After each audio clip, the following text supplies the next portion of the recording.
การมีความรักในความสัมพันธ์ที่เป็นพิษสามารถให้เราเข้าใจว่าความรักแท้เป็นแนวใดในขณะที่ความสัมพันธ์เป็นพิษมีความเจ็บปวดมันจะเน้นให้เราเห็นสิ่งที่บ่แม่นความรักและสอนบทเรียนอันล้ำค่าแก่เราเกี่ยวกับลักษณะของความรักแท้ก่อนอื่นหมดความรักบ่แม่นการควบคุมหรือการหลอกใช้ความสัมพันธ์ที่เป็นพิษมักจะเกี่ยวข้องกับการควบคุมการหลอกใช้หรือการล่วงละเมิดทางด้านจิตใจอย่างไรก็ตามความรักที่แท้จริงมันสร้างขึ้นโดยเสรีภาพและความเคารพรักแท้อยากให้คนอื่นอยู่ดีสบายโดยบ่พยายามครอบครองหรือควบคุมพวกเขาและบ่พยายามเปลี่ยนคนอื่นให้เป็นคนที่เขาบ่แม่น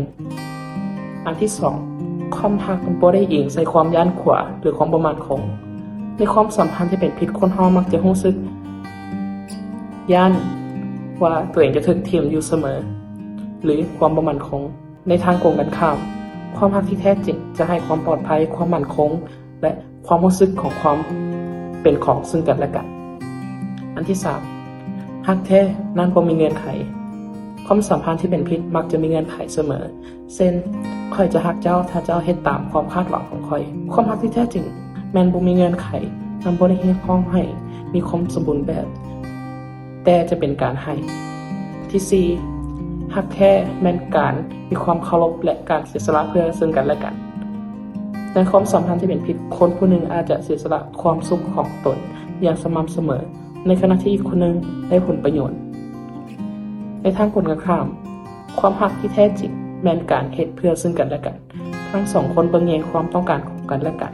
และเต็มใจที่จะให้และได้รับความรักแบบบ่เห็นแก่ตัวความสัมพันธ์ที่เป็นพิษเฮ็ดให้อารมณ์จิตใจและบางครั้งพลังงานด้านห่างไกลของพวกเขาอ่อนลงอย่างไรก็ตามความรักที่แท้จริงแม่นการฟื้นฟูและการยกกันขึ้นมันนำความสุขความสงบและการรักษาทางจิตใจช่วยเฮาให้เจริญรุ่งเรืองแทนที่จะเฮ็ดให้เฮาขาดแคลนมันอาจกำลังซอกหาความรักที่บ่มีเงื่อนไขอย่างแท้จริงการรักษาและความอิสระนี้อยู่เพราะเฮามีข่าวดีท่านสามารถพบกับความรักนี้ในพระเยซูแหล่งของความรักที่แท้จริงและสันติสุขทั้งหมดมารู้จักพระเยซูท่านจะประสบกับความสุขความอบอุ่นและอิสรภาพในขณะที่พระองค์กำจัดความอับอายความสงสัยความย้านกลัวและความบ่มั่นคงทั้งหมดของท่านออกไปท่านต้องการรู้เพิ่มเติมเกี่ยวกับเรื่องนี้บ่